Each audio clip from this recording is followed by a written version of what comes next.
السلام علیکم و رحمت الله و برکاته. دوستان و برادران عزیز، امیدوارم که همگی خوب هستید. چگونه که به همه شما معلوم است، ما یک گروه شهروندان تاجیکستان در دولت آلمان گردی هم جمع آمده و در نزد سفارتخانه تاجیکستان اعتراض خودمان بیان میکنیم. مقصد از این جمع آمد در این است که ما همه با هم در یک جایگی طلب میکنیم که هر چیز زودتر عزت امان آزاد کرده شود. نه تنها آزاد کرده شود بلکه به اون جبران پرداخت کنند و با اون بهانه‌ای که شما پسر عزت امان را استفاده میکنید و به مردم دروغ میگوید، ما این باور نمیکنیم تا اون روزی که عزت امان را ما با دو چشم خود در آزادی نبینیم. چگونه که ما گفته بودیم تا عزت امان آزاد شدن ما صدا بلند میکنیم، خاموش نمیشینیم. در هر کجایی که هموطنان ما قرار دارند، نوابسته در کدام دولت، روسیه، اروپا، امریکا و حتی در خود تاجیکستان، برادران عزیز شما نیز صدا بلند کنید تا اینکه عزت امان آزاد کرده شود. ما و شما منتظر شده نمیتوانیم، چگونه که به همه ما معلوم است وقتی در تاجیکستان اینترنت را نرخش بلند برداشتند، تا اون وقتی که مردم تاجیکستان صدا بلند نکرد اینترنت نرخش پایان آورده نشد و اگر ما و شما صدا بلند نمیکردیم اینترنت نرخش پایان کرده نمیشد. و امروز هم اگر همه ما پاپود بشینیم، اگر دفاع از عزت امان نکنیم، فردا یک و یک ما و شما را رژیم اولی میخرد در تاجیکستان زندان میکند.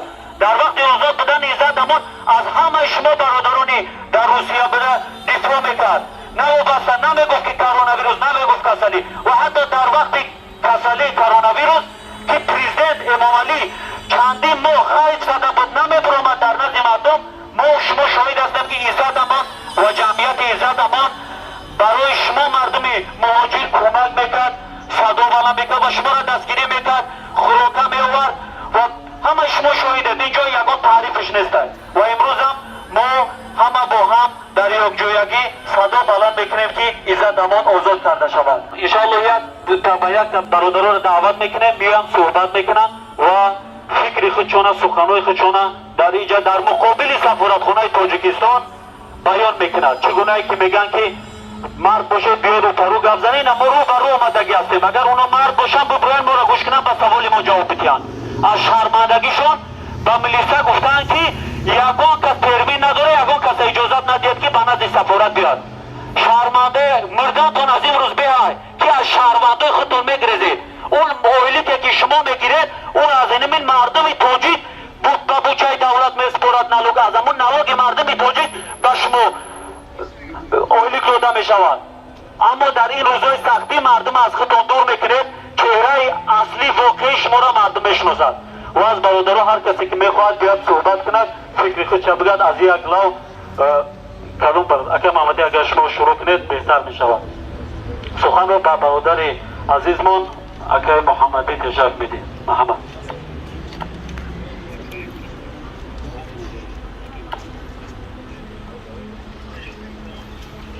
سلام علیکم هموطنان گرامی، تشکر زیاد میکنم که همه شما برای دفاع برادر عزیزمان عزت امان جمع آمده و تقریبا 2 روز پیش هموطنان ما در کشور آلمان اعلام کردند که روز 1 اپریل در نزد سفارتخانه تاجیکستان در برلین برای دفاع از عزت امان جمع میشویم و از حکومت تاجیکستان طلب میکنیم که تا این وارث مهاجران پشتیبانای مهاجران را آزاد کند. و ما راستی اول فکر کردم که در این چهاربینی که هموطنان ما تشکیل کردند با واسطه اعلان در شبکه‌های اجتماعی خواستم از سبب کم در سلامتی خوب نبود اشتراک نمیکنم گفتم و امشب فکر کردم که عزت امان شخصی بود که درد ملت بود، درد ملت را به جامعه میرساند. عزت امان شخصیتی بود که از تمام مظلومین اولین شده صدا بلند میکرد. چگونه که بنده از تمام هموطنان چی در خارج چی در داخل خواسته بودم که برای رهایی بابای دانه صدا بلند کنین. اولین شده برادر ما عزت امان برای آزادی بابای دانه صدا بلند کرد و تمام مردم را دعوت کرد که پشتیبانی از این پیرمردی تقریبا 90 ساله بکنند و اون تمام سرپرستی بابای دانه را به دوش خود گرفت و خواست که اون پیرمرد را کمک کند. اما این حکومت نامرد، این حکومت بیناموس، این حکومتی که رحم به هموطن خود ندارد، این مرد جسور را از روسیه دزدیده به وطن برد. ببینید برادران، در تمام نوارها ما میبینیم که برادر ما عزت امان در بالای مرده تاجیک، در بالای بیمار تاجیک، در روزهای سختی با هموطنان ما در روسیه بود. چقدر کمک میکرد. این حکومت نامرد از داخل کشور چند نفر را تشکیل کردند و میخواهند که این برادر ما را تهمت کنند و مثل بزرگ مهریار و دیگر برادرای ما را که با تهمت زندان کردند، میخواهند که این مرد وطن را، این پشتیبان وارخ را، این پشتیبان مهاجران را به حکم طولانی پشت پنجره برد. انشاءالله ما امید داریم تا آزاد شدن این برادر همه هموطنان ما از این برادر ما دفاع میکند. سلام علیکم و رحمت الله.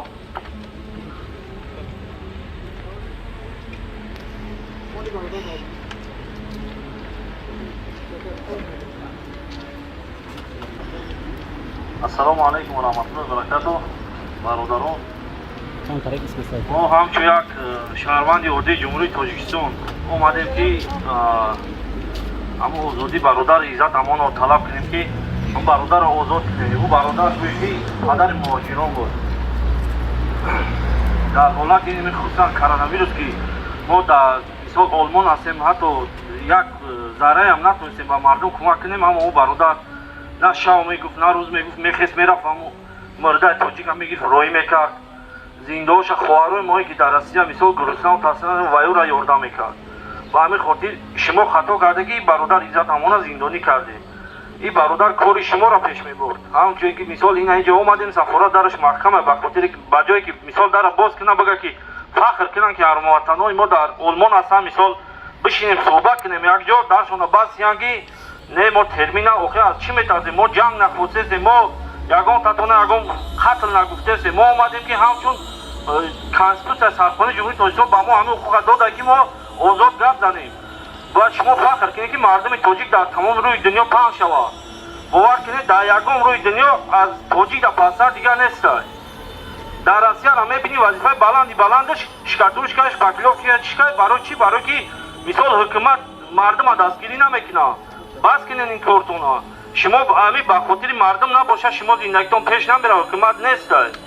او خط توکه ما خب ما ای خب کردن مردن مونمی لوچی گپ زنیم بگذار بمره و خوبتره که اقلا میگن که خیلی فلان آدم ای ناموس خودش دفاع کرد. برای می طلب میکنیم برادر عزت امون آزاد کنیم. مشکلی خطان زیاد میکنیم. اون مردم مهاجر تاجیک بسوی موندگی ای باز هم ایویا که مشکل چون که میشن مجبور میشن میخیزن بازی شما گپ میزنن، میخیزن میرن مثال با هر کاری دستشون نبیره، برای که وقتی آدم که گرسنه و تشنه و فرزندش گشنه با تمام کار دست میزنه. با همین خاطر از شما طلب میکنیم که برادر عزت اون آزاد کنین، ما نیم بره و با کار شما را پیش ببره، با بره خدمت مردم تاجیک بکنه که مردم تاجیک نه در روسیه کانتر حکومت راست ایستاده بود. در اروپا مثال ما تاجیک گفته فخر میکنیم، خدمه میبینم میگم ماشاءالله تاجیک برادر در آلمان، اما در روسیه میره ای تاکسی ملیسا را دیگه او گرست که اومد او گرست پاسپورت دارش میترسه. اوی خیلی شما که همین تاجیک در تمام روی دنیا که سربلند شد، این فخر شما، فخر ملت و فخر دولت های شما خیلی نکنه. وقتی که تمام مردمی که اصلا قوای کاری تاجیک که در روسیه هست میگیره میشکنه، میگیره مثال ترسان میکنه دیگه از کجا تاجیکستان پیشروی میشود. پیشروی در داخل تاجیکستان دو برداشتن نیست. پیشروی وقتی که تاجیکستان در تمام روی دنیا تاجیک میگوی میفخرن که همو ما میدونیم که تاجیک خیلی آدم های. ما اینجا اومدیم الحمدلله تمام مردم روی دنیا که در آلمان هستن تاجیک میگیم در پیش ما میخیزن. ба хотире ки мегам гузаштагои шумо бузург будам, одамои бузург аз тоҷикон биромадагия. Он нахо ки устоза омада дига тоҷик мегӯй фақат равшан ҷавшин даёчон мезана. Чуркайнам тари. Шумо хато мекунед, бародар Иззат Амонро озод кунед, ки мисол и обрӯи шуморо баланд мешава. Ҳар як одам хатоӣ дорад. Хатоитонро ислоҳ кунед, бародарро озод кунед. Монем бирава мурдаи тоҷика соҳиб шава дар Россия, зиндаш ҳам соҳиб шава ки мисол кори шумо, зиндагии шуморо пеш бирава. Ба ҳамин гапма тамом шид. Озодӣ ба бародар Иззат Амон.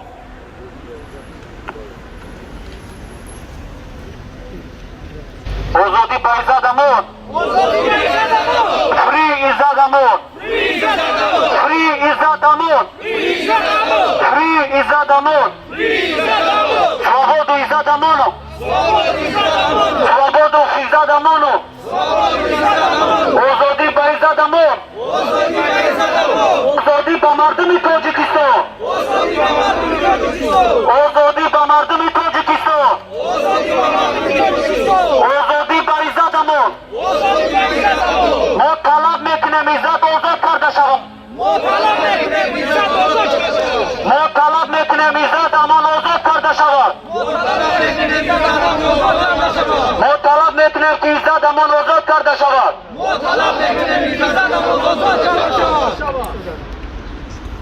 خب بچه ها اگر که یکون نفر یا خوشمن باشه که همین بیرون از طرف مرحمت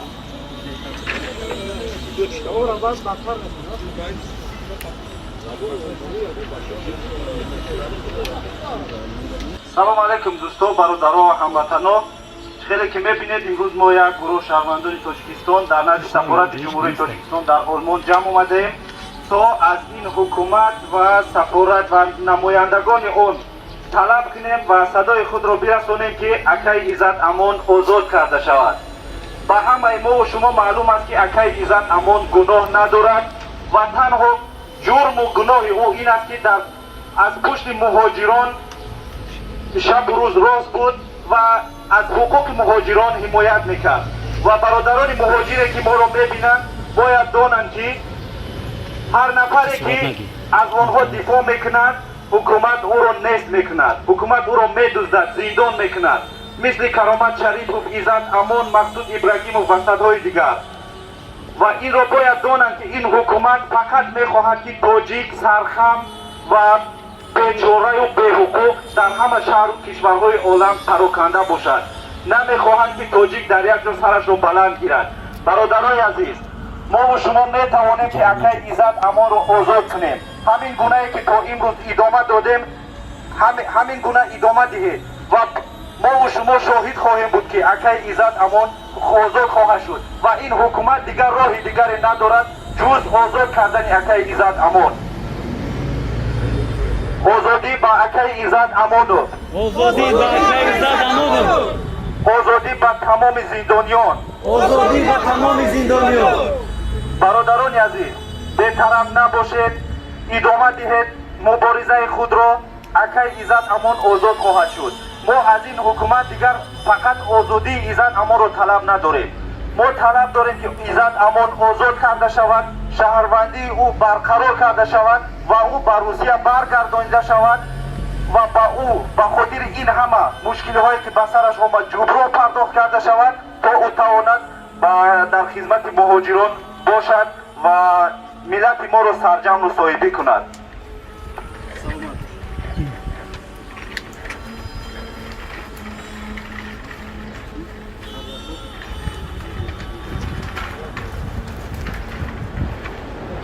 آزادی با عزت امان. Svobodu Izzat Amonu. Svobodu Izzat Amonu. Free Izzat Amon. Free Izzat Amon. Free Izzat Amon. سلام علیکم و رحمت الله و برکاته برادران مسلمان. من شهروند جمهوری تاجیکستان، شهروند عادی جمهوری تاجیکستان آزادی عزت امان رو میخواهم و گفتنی هم به مهاجرای روسیه از الله بترسه، بخزه گپ زنه، بی‌طرف نباشه. حکومتی ها شما را معلوم بترسه. وقتی مسلمان میگه برادرای بیگناه набаре зиндон накне, ришдора мебаре, иҷобдора мебаре, одаи бегуноҳа мебаре, шумо ягон каса намонде. Аллоҳ битарсед. озодӣ иззат амон, озодӣ иззат амон, озодӣ иззат амон.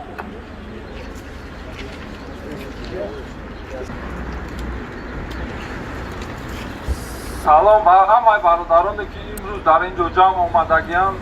ман барои ҳамаи шумо миннатдории худро баён мекунам ки дар ин рӯзи сахтӣ акай иззат амонро танҳо нагузоштед ва аз ҳар кадом шаҳри дур аст ва тариқи поиз аст, таксӣ аст, бус аст, ба ҳар чӣ омадед ба ин ҷо худтонро ҳозир кардед. мо ягон гурӯҳ ҳам нестем, мо ягон кас дар ягон чӣ бадиам намехоҳем. мо фақат хоҳиш дорем ки акай иззат амон озод карда шавад ва зудӣ озод карда шавад. ба ҳама кулли зиндониёне ки дар зиндон бе ягон асос ҳабс шудагианд, муддати чандин солҳо ҳаст ки ягон гуноҳи воро тасдиқ шудагӣ несту вайҳо дар паси зиндонанд, вайҳо ҳам озод карда шавад. озодӣ ба акай иззат амон.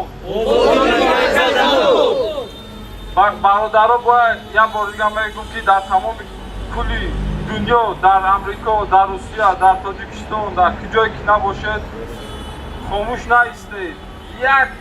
як минутам бошад, 30 секундам бошад, аз ҳаққи худ дифоъ кунед. ин ягон ҷои чӣ нест. шумо шаҳрванди тоҷикистон ҳастед, шумо ҳаққи худро талаб кунед. як бор дига озодӣ ба акай иззат амон.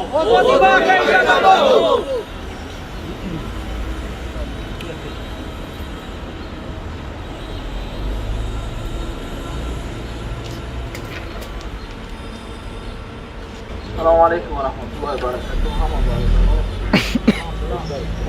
الله هم تجربه خیر بزن کارات ما فرق کنیم در این سختی که ایجاد اما آمده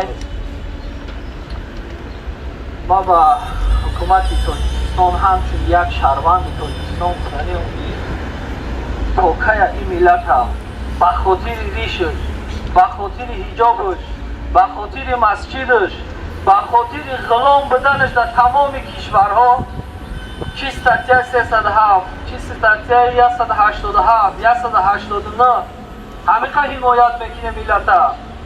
اینجا نفرهایی را که دیدستن یا در سیاست کشته بودن، اما امروز مجبور کردن که مردم علیه شما آواز بلند بکنن. این کاری که سیاستی که شما دست گرفتگین برای پدرای 70 ساله، مادرای 65 ساله سون مصرف بکنین، میرین ابراز میکنین که فرزنداتون بگین که اشتراک نکنن. والله بالله تعالی قسم مقابلتون گفتیم از بحر پدر، مادر، خواهر، زن، فرزند همش ما به خاطر حق آواز بلند کردیم و دستم میکشیم. پدرای ما، مادرای ما خوب میدونند ما کی هستیم و شما کی هستید و ما چی میخواهیم و شما چی میخواهیم. 30 ساله که این مردم در بدر شد، در بدر زن میگیریا، فرزند میگیریا، چی در تاجیکستان چی بیرون. اروپا هم اومدیم، در اروپا هم اکستریمیست، داعش، تروریست هر چیزی که میخواهیم اعلان میکنیم.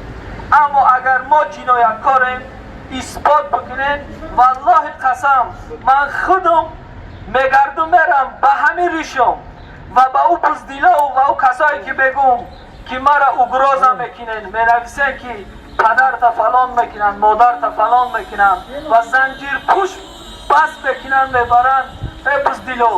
والله قسم من میدونم چگونه زندگی کردستم، به خاطر الله آماده هستم. باز میگم این برادرایی که تهمت میکنه و زندان میکنه اینا همه برادرها بودن که راه جوانمردی را برای ما موحدا نشان دادن که شما در دین و در زندگی تو همه خیلی استوار باشین. والله قسم شما اشتباه کرده و خوب میدونید و میدونم زیادی برادرای هستن که نمیخواهند مردم از ظلم بکنن. اما مجبور شو میکنند این بهانه دیگه سری راهشون نمیگیره و در همون ظلم خوش هستیم. برین خواهری ما را میبرین، اپای ما را میبرین، مادری ما را میبرین، از دست شما هر چیزی که میآید بکنین. ما فردا پیشگاه الله خود این حساب و کتاب انشاءالله میکنیم، به خاطری که ما به قیامت و به الله امیدوار هستیم و میخواهیم با هر چیزی که پیشوای ما محمد صلی الله علیه و سلم ما را تعلیم داد و گفت که چگونه شما مسلمان ها زندگی بکنید، ما میخواهیم انا همون گونه زندگی بکنیم. اما شما دشمنای دین هر چیزی که میخواهیم، او برادرایی که چی از قزاقستان چیز از روسیه، او برادری که در سفارت شما زدن در یک 6 ماه پیش یا 7 ماه پیش در تاجیکستان بازداشت شده بود به خاطر کار در دست شما بود. امروز زدن بینیش شکستن، چهرش شکستن، در مدت 1 ساعت رسانه‌ای کردن که این با دایش سر کار داشت. والله قسم تهمت میکنه. از تمام موحدای تاجیک میگم هر یک کدوم شما پنهان موحدای کمتر این بزدلی میکنه، والله قسم این همی تهمت تو میکنه. امروز وقت ساعتی آمده است مثلی برادر ما عزت امان بخزین حق خودتون طلب بکنیم به خاطر الله، به خاطری که فرزندای ما فردا نگه که پدرای ما بزدل بوده که خاموش ایستادن، امروز ما را هم همه ضعیف شدیم. مثل زن باید این امورها و این چیزا در تاریخ ثبت بشود که فرزندای ما ببینن که پدراشو چی شجاع بودن و شجاعت باید ما یاد بتیم. 30 سال ضعیفی را ما را نشان دادن، در زندان میبرن، این شکنجه میکنن، این ظلم میکنن، این رجعت میکنن. ما را از مکتب شروع میکنن وضعیت دادن. ترسه وقتی ما صنف 4-5 بودیم ملیسا را و سر ما را می آوردن، از همونجا ترس میدادن که فلان نکه کی زندانت میکنن، فلان نکه ملیسای رقم میکنن. بیاین از این مردم یاد بگیرن که فرزند چقدر تعلیم بکنن و ملیسا را میبینن چی رقم وقتش خوش بشود. فرزندای تاجیک اروپا میان ملیسا را میبینن والله میگریزه، فکر میکنه میبره شکنجهش میکنه. بچه های خوب شما ملت چی میگه من نمیفهمم. یا ملت فقط همون 4 کسی هست که با چیزی شما لبای میگه همه است. شما نرین مجبور نکنین که ملاهای علیه ما گپ میزنه یا ما در اینجا تربیه گرفتگیم و خواندگیم. ما در همون ملاهای درس خواندگیم، تربیه گرفتگیم که امروز در مسجدها منبرها شیشتگیم، اما اوها تسلیم شدن. اما ما شاگردای همو هستیم که تسلیم نیستیم. انشاءالله تسلیم نخواهیم شد. هر ظلمی که میکنیم بالای خانندگی ما طلب میکنیم که اکای عزت امان بدون یگان شرط خیر آزاد کرده شود و همسر اکای عزت همچون مادری ما است، همچون مادری ما است. امروز گریه میکنه، اشک میرزونه که عزت امان به خاطر شما و به خاطر فرزندای شما که در مارگاه خوب دل جگر نداشت، عزت امان خوب نمیکرد، میرفت مرد به مرد تابوت جمع میکرد، سوم جمع میکرد، رایی میکرد. امروز شما او را میگه که مشینی کرد. ما میدونیم همه را شما 4 استاتیا دارید، 147 187 189 307 دیگر هیچ چیز نمون، هیچ چیز. چی میخواین این ملت ما نمیدونیم، ما خود حیرانیم. با که عزت همچون شهروندی تاجیکستان آزادی میخوام و دیگر زندانیایی که به یگان اساس وقتی شما یک چیز دیگر را تصمیم میگیرم بگم که وقتی که بدل و شهاب‌الدین پدرش و برادرش برآوردن ویدیو کرد که بچه‌م بگرد بیا همه خوبه. اینا با گفت شما شهاب‌الدین بدل و خودش رفت به تاجیکستان، اما این برادر گیجا است، این برادر گیجا است. اینا شما گفتن بیا، پدرش گفت بیا. دیگه این قدر برادرها و این قدر پدرها را شما مجبور میکنه که فرزندتون بگو بیا خوبه، کی شما را دیگه باور کنه؟ هیچ کس باور نمیکنه، هیچ کس دیگه نمیروه. ما میخواهیم که آینده ملت دیگه بزدل نباشه، مرد باشم و تاجیک باشم، چی ای باروخ چی ای پامیر، هر کجایی که نباشم برادرای تاجیکستانی از خاک دین ناموس خود دفاع بکنن. هر چیزی که ما شدیم، اگر شما هر چیزی رو اعلام میکنین از دست شما شدگین، مجبور کردین که همین ملت دوست شوه، در راههای هر چیز بروه، شما مجبور کردین. آزادی با که عزت امان، آزادی با که عزت امان، آزادی با که عزت امان. سلام علیکم و رحمت الله و برکاته.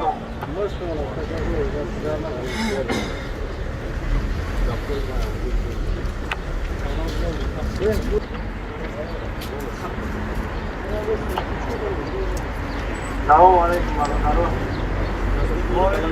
ما یک گروه شیربچه‌های تاجیک در آلمان اینجا جمع شدیم به خاطر آزادی برادرمان عزت امان. ما یکم به مردم روسیه و مهاجران روسیه گفتنی هستم. شما اقلا 100 نفر جمع نشدید در نزد سفارت تاجیکستان. ما اون دیگراش امو برادرای که عزت امان کمک به شما رسیده بود، اگر امو شما جمع شدید در پیش سفارت تاجیکستان بس بود. مقصد که جمع شوین از برادرمان عزت امان دفاع کنین. برادر عزت امان برگان گروه نبود. این رژیم رحمانی های رحمان و خوین خیزین احمد برادران عزت امان دفاع کنین. آزادی با عزت امان، آزادی با عزت امان، آزادی با عزت امان، آزادی با عزت امان، آزادی با عزت امان، آزادی با عزت امان.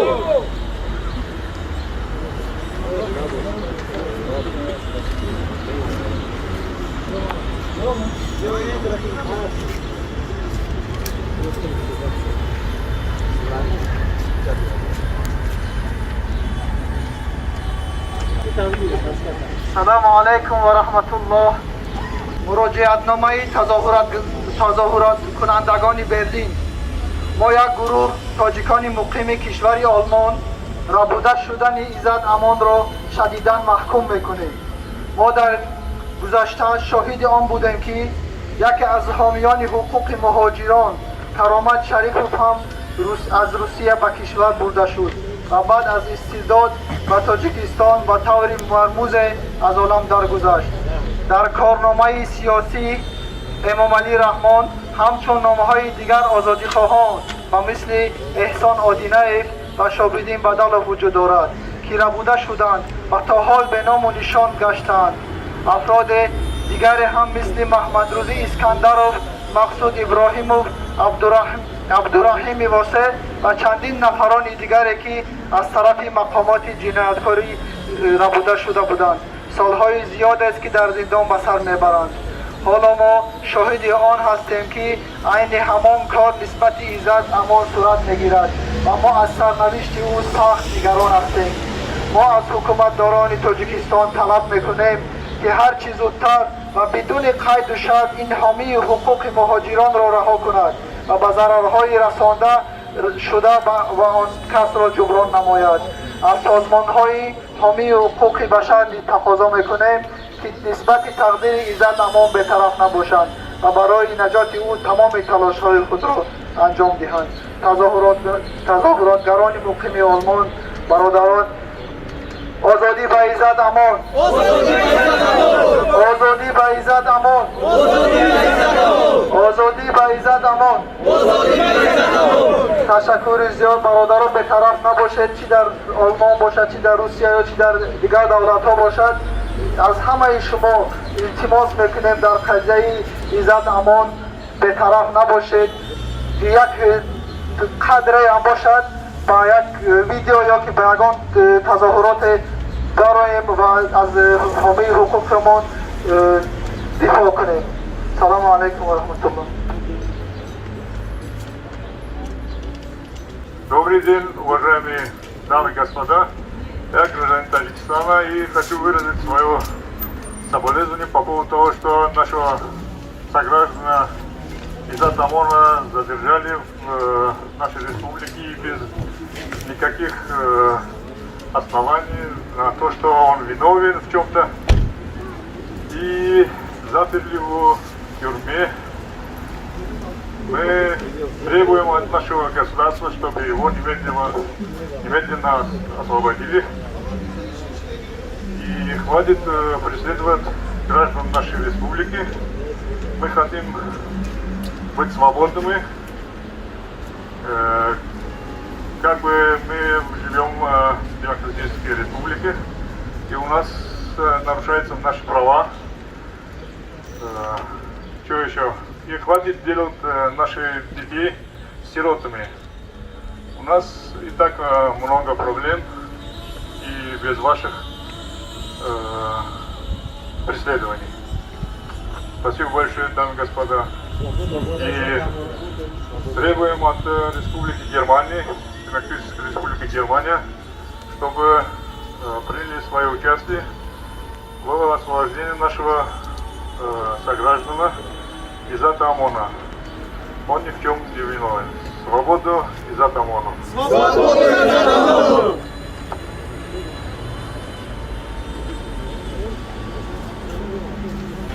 Озоди ба Изат Амон! Озоди ба Изат Амон! Озоди ба Изат Амон!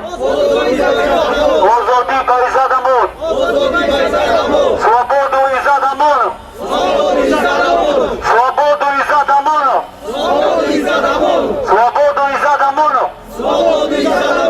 Free Изат Амон! Free Изат Амон! Free Изат Амон! ما طلب میکنیم ایزد امون آزاد کرده شود. ما طلب میکنیم ایزد امون آزاد کرده شود. ایزد تنها نیست. ملت با ایزد امان است. ملت با ایزد امان است. مردم تاجیک با ایزد امان است. ایزد امان قهرمان است. ایزد امان قهرمان است. ایزد امان آزاد کرده شود. ایزد امان آزاد کرده شود. ما آزادی ایزد امان را طلب میکنیم. ما طلب میکنیم ایزد امان آزاد کرده شود. فری ایزد امان. فری ایزد امان. فری ایزد امان. فری ایزد امان.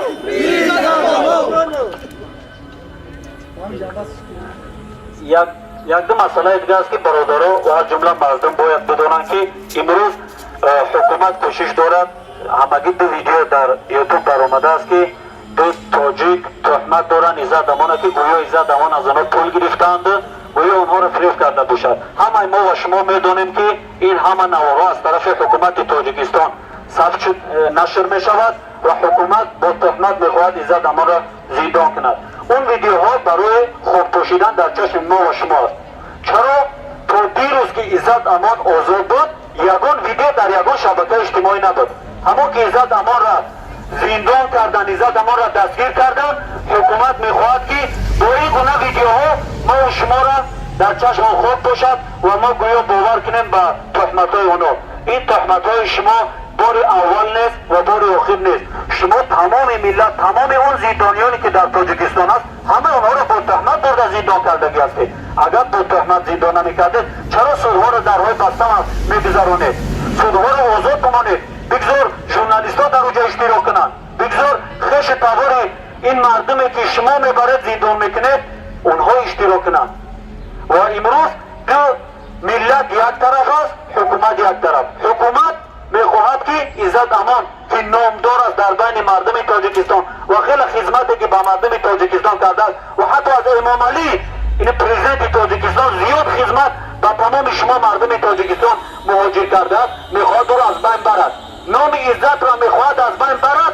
در همه جا میخواهد که مردم غلام یک نفر باشند و هر چی بگن پیشوا گفته بگردند. ما بیزاریم از پیشوا بودن تو امام علی. تو خواهی، تو نه قهرمانی، نه я пешвори то ҳамо касе ҳасти ки 25 сол мо ин ҳами тоҷикоро пул падарои моро бузургои моро ҳамаро ту киштагӣ ҳастӣ. тамоми касоне ки дар зиндон ҳастанд уно ҳам аз сиёсати ту кунҷи зиндон шудааст.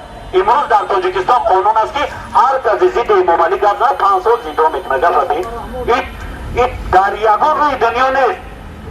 ва ҳар касе ки эмомалиро таъриф кунад ӯ меравад ба як вазифаҳои баланд мекунад. ҳамаи шумо шоҳид ҳастед ки яке аз намояндаҳои ҳукумат дохили масҷид омад, тамоми мардума ҳақорат кард, тамоми мардуми тоҷик ҳамон масҷидро ҳақорат кард. ба ҷои ӯ ки ӯ ба ҷавобгарӣ кашида шавад, баръакс ӯро вазифаҳои баланд бурданд. аммо яке аз мусофиркашоне ки дар шаҳри хуҷанд ки ба тарафи чанд мусофири гапи қабезат ӯро бурда зиндон карданд. имрӯз мо ҳама бо ҳам дар ин ҳамиҷа бародарое ки дар дигар давлатҳо ҳастед, шумо ҳам бетараф набошед. мову шумо то вақте нами ки ба майдонҳо наоем садо баланд накунем, ягон тағйирот дар тоҷикистон намешавад. садои мову шумо, қиёми мову шумо ин ҳамино сабаб мешавад ки дар тоҷикистон миллат озод карда мешавад ва золимон кунҷи зиндон. мо ҳама бо ҳам дар якҷоягӣ тамоми мардуми тоҷикистон бетараф набошед, видео кунед, садо баланд кунед, дар ҳамин майдонҳо буброед, дар дастотон ҳамин гуна плакатҳоро гирифта дар бари иззат амон бошед. мо ҳама барои як кас барои ҳама. дар вақти озод буданаш мову шуморо дастгирӣ кардааст. мову шуморо мардуми тоҷикистон дар ҳолати сахттарине ки қарор дорем моро дастгирӣ кардааст. имрӯз навбати мо ҳаст ки иззат амон дар сахтӣ қарор дорад. навбати мову шумо мардуми тоҷикистон аст. мову шумо бояд садо баланд кунем, иззат амонро аз зиндон ё ин ки аз дасти режими эмомалӣ раҳмонов бояд озод кунем. ва тамоми бародаро ҳамаи шумо шоҳидед ки ва ҳатто ман ҳам худам ҳамаи бародаро аксариш дар русия буданд. ҳар яктаи мо ва шумо дар русия тамоми бародарое ки мо ва шумо мемурданд, аз дунё мегузаштанд, дар мо чандрӯзӣ хоб буд, онҳоро танҳо иззат амон суроғ мекард. даҳо бор ба сафоратхонаи тоҷикистон занг мезада, мегӯ мо кар надорем. тоҷик худаш маблағ ҷамъ мекард ва ҳатто ҳам бародарои худша ба тоҷикистон равон мекард. мо як бори дигар садо баланд мекунем ки иззат амон озод карда шавад. озодӣ ба иззат амон, свободу иззат амону, фри иззат амон, фри иззат амон, фри иззат амон, озодӣ ба иззат амон. мо талаб мекунем иззат амон озод карда шавад. мо талаб мекунем иззат амон озод карда шавад. мо талаб мекунем иззат амон озод карда шавад. озодӣ ба иззат амон, озодӣ ба ҳама бегуноҳон, озодӣ ба мардуми тоҷикистон, озодӣ ба мардуми тоҷикистон, озодӣ ба иззат амон. салом алейкум як бор дигар бародаро. ман ба ҳамаи ҳукуматдорон ва намояндагони ҳукумат дар ҳаминҷа муроҷиат карда гуфтанем ки шумо бибинед ки мардум чӣ гуна иззат амонро дӯст медорад ва ин мардуме ки инҷо ҷамъ шудааст, агар раҳмонов ва тамоми ҳукуматаш ҳам боздошт мешуд, як нафар дар инҷа ба хотири оно ҷамъ намеомад ки онҳо озод карда шаванд ё чизи дигар. инҳо ҳама ба хотири иззат амон омаданд ва ҳазорҳо нафаре ки аз тариқи видео ва аз тариқи дигар шабакаҳо озодӣ якай иззатро талаб доранд, ин маънои ӯро дорад ки миллат чӣ қадар иззат амонро дӯст медорад ва ин рашки ин ҳукуматдороро ба бор овардааст ки якай иззатро боздошт ва зиндон кардаанд. ба ҳамин хотир шумо муваффақ нахоҳед шуд ва мо агар шумо хоҳед нахоҳед, мо иззат амонро озод хоҳем кард. ин миллат дигар шуморо ба ин ҳол нахоҳад монд ва ҳуқуқи худро аз дасти шумо бо ҳар роҳе ки бошад хоҳад гирифт. озодӣ ба иззат амон. Наши плиз. Россия с вами. Россия.